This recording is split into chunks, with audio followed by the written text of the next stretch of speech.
పారిశ్రామికంగా మరింత అభివృద్ధి చేసేందుకు మౌలిక సదుపాయాలు కల్పించేందుకు ఏపీఐఐసికి మరిన్ని సదుపాయాలు కల్పించేందుకు కృషి చేయడం జరుగుతుందని ఏపీఐఐసి జోనల్ మేనేజర్ రమణారెడ్డి వెల్లడించారు. కాకినాడ రూరల్ మండలం ఏపీఐఐసి కార్యాలయంలో పాత్రికేయులతో మాట్లాడుతూ రోడ్లు ఆక్రమించి పనులు చేసే వారిపై కఠిన చర్యలు తీసుకోవడం జరుగుతుందని, అదేవిధంగా ట్యాక్స్ రూపంలో వచ్చే సొమ్ములు 35% పంచాయతీకి ఇవ్వడం జరుగుతుందని అన్నారు. శానిటేషన్ చేయడంలో పంచాయతీ వారి పాత్ర కూడా ముఖ్యమని, వారి సమన్వయంతో ముందుకెళ్తామని తెలిపారు. సిబ్బంది కొరత ఉన్నప్పటికీ శానిటేషన్ కోసం నెల రోజులకు ఒకసారి శానిటేషన్ డ్రైవ్ ఏర్పాటు చేయడం జరుగుతుందని తెలిపారు. త్వరలోనే ఎమ్మెల్యే పంతం నానాజీతో ఏపీఐఐసి సమస్యలపై చర్చించి ఆయన సలహాలు సూచనలతో ముందుకు వెళ్తామని తెలిపారు. నమస్కారం అండి, నేను ఏపీఐసి జోనల్ మేనేజరు కాకినాడ. రీసెంట్గా ఏపీఐసి ఎస్టేట్స్ ఇండస్ట్రియల్ పార్క్స్లో కానీ ఎక్కడ కానీ శానిటేషన్కి సంబంధించి ముఖ్యంగా రమణీపేట గత 4 రోజుల క్రితమే ఈ శానిటేషన్కి సంబంధించి, అదే రకంగా ఇక్కడ ఈ రోడ్డు అడ్జస్టెంట్గా కొంత ఈ మెటీరియల్ అన్ని అడ్డుగా పంపించి పెట్టడం, ఎంటర్ప్రెన్యూర్స్ అటువంటి ఇష్యూస్ మా నోటీస్ తీసుకురావడం జరిగింది. వెంటనే మేము కూడా గతంలో కూడా వాళ్ళందరికీ కూడా హెచ్చరిక జారీ చేయడం జరిగింది.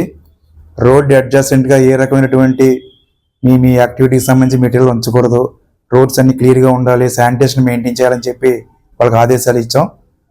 రీసెంట్గా కొన్ని చోట్ల దాన్ని డీవియేట్ అవుతూ కొంతమంది ఎంటర్ప్రెన్యూర్స్ వ్యవహరించడం జరిగింది. వాళ్ళకి తక్షణం మేము విజిట్ చేసి నోటీసులు ఇచ్చి అవసరమైతే వాళ్ళ ట్రేడ్ లైసెన్స్ క్యాన్సిల్ చేస్తామని చెప్పాం. కొంతమంది లీజుకున్న వాళ్ళు కూడా ఉన్నారు. ఆ ఓనర్స్తో కూడా మాట్లాడి ఇటువంటి యాక్టివిటీస్ మీరు ఎవరు కూడా ఎంకరేజ్ చేయొద్దని చెప్పడం జరిగింది. అదే రకంగా మనకి ఈ ట్యాక్సెస్ కూడా, ప్రాపర్టీ ట్యాక్స్ కూడా మన ఎంటర్ప్రెన్యూర్స్ చక్కగానే పే చేస్తున్నారు. కాకపోతే మనకి వచ్చినటువంటి ప్రాపర్టీ ట్యాక్స్లో 35% గ్రామ పంచాయతీకి మనం ఈ శానిటేషన్ నిమిత్తమై ఇవ్వడం జరుగుతుంది. మరీ ముఖ్యంగా ఈ రమణీపేట, ఈ ఇండస్ట్రియల్ ఎస్టేట్ చుట్టుపక్కల హౌస్ హోల్డ్స్ ఎక్కువగా రావడం వలన వారు కూడా ప్రత్యేకించి శానిటేషన్ మీద దృష్టి పెట్టవలసిన అవసరం ఉంది.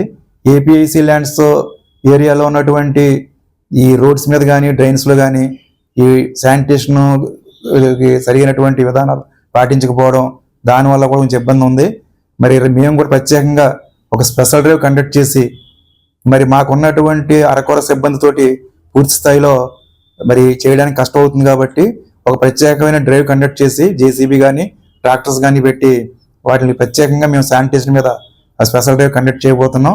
మరీ ముఖ్యంగా ఎంటర్ప్రెన్యూర్స్ని కూడా కోరేది ఏంటంటే మీ అందరూ కూడా సహకరించాలి. రీసెంట్గా కొన్న ఈ స్వెన్స్కా బ్యాక్ సైడ్ పార్క్ విషయంలో కూడా అది కూడా మేము అబ్జర్వ్ చేయడం జరిగింది. తప్పనిసరిగా ఇక్కడ ఏదైతే మన సబ్ స్టేషన్ దగ్గర 2 ఎకరాల 73 సెంట్లలో ఒక పార్క్ డెవలప్ చేసి చుట్టూ ఫెన్సింగ్ చేయించామో, అదే రకంగా ఆ స్వెన్స్కా దగ్గర ఉన్న పార్క్ని కూడా డెవలప్ చేస్తాం. మిగిలిన ఏరియాల్లో కూడా పంచాయతీ అధికారులతో కూడా సమన్వయం చేసుకుని వారితో కూడా మాట్లాడి, ఇక్కడ కూడా ఒక ప్రాబ్లం ఉంది, ఇక్కడ డ్రైన్స్ అన్ని కూడా లో లేయింగ్లో ఉండడం వల్ల వాటర్ బయటికి వెళ్ళి అవుట్లెట్ లేకపోవడం కూడా ఒక ప్రాబ్లంగా ఉంది. దాని గురించి కూడా మేము ఎంత ఎలక్ట్రిసిటీ ఖర్చు అయినప్పటికీ మోటార్ 24 అవర్స్ కూడా మోటార్ తిరిగే పరిస్థితి ఉంటేనే ఇక్కడ ఆ డ్రైన్స్ ఉన్నటువంటి వాటర్ అంతా అవుట్లెట్లోకి వెళ్ళడం జరుగుతుంది. ఆ ఇబ్బంది కూడా మేము అబ్జర్వ్ చేసాం. పంచాయతీ కార్యదర్శితోటి కానీ, పంచాయతీ పాలకవర్గాలతో కూడా మాట్లాడి ఆ సమస్యని కూడా మేము పరిష్కరించడానికి చర్యలు తీసుకుంటున్నాం. తప్పనిసరిగా మీరు ఏదైతే మా దృష్టికి తీసుకొచ్చారో, మేము ఏదైతే ఫీల్డ్ లెవెల్ ఇన్స్పెక్షన్లు అబ్జర్వ్ చేసామో వాటన్నిటిని కూడా పరిష్కరించి రాబోయే 15-20 రోజుల్లో ఏపీఐసి రమణీపేట ఎస్టేట్, ఇండస్ట్రియల్ ఎస్టేట్లో, అదే రకంగా చుట్టుపక్కల ఉన్నటువంటి సర్పవరం కానీ మిగిలిన అన్ని చోట్ల కూడా మేము స్పెషల్ డే కండక్ట్ చేయబోతున్నాం. సో దానివల్ల మీరు ఎంటర్ప్రెన్యూర్స్ ముఖ్యంగా మీకు కోరేది ఏంటంటే మీ పరిసరాలు పరిశుభ్రంగా ఉంటే, మీ పనిచేసే వాతావరణం పరిశుభ్రంగా ఉన్నట్టయితే మీకు మంచిది. ఎస్టేట్లో ఉన్నటువంటి మిగిలిన ఎంటర్ప్రెన్యూర్స్ కూడా ఇబ్బంది ఉండదు. అదే కొంతమంది వెహికల్స్ కూడా కొన్ని ఈ ప్రైవేటు ఏవైతే సర్వీస్ సెంటర్లు ఉన్నాయో వాళ్ళు కూడా రోడ్డుకి అడ్డుగా వెహికల్స్ పెట్టడం ఇటువంటివి కూడా జరుగుతున్నాయి. వాళ్ళని కూడా వార్న్ చేస్తాం. తప్పనిసరిగా వాళ్ళందరినీ కూడా తప్పనిసరిగా ఏవైనా అటువంటి విధానాలు పాటించినట్టయితే వాళ్ళందరికీ కూడా నోటీసులు ఇచ్చి ఇమీడియట్గా అక్కడి నుంచి వెకేట్ చేయడం కూడా మేము వెనకాడం.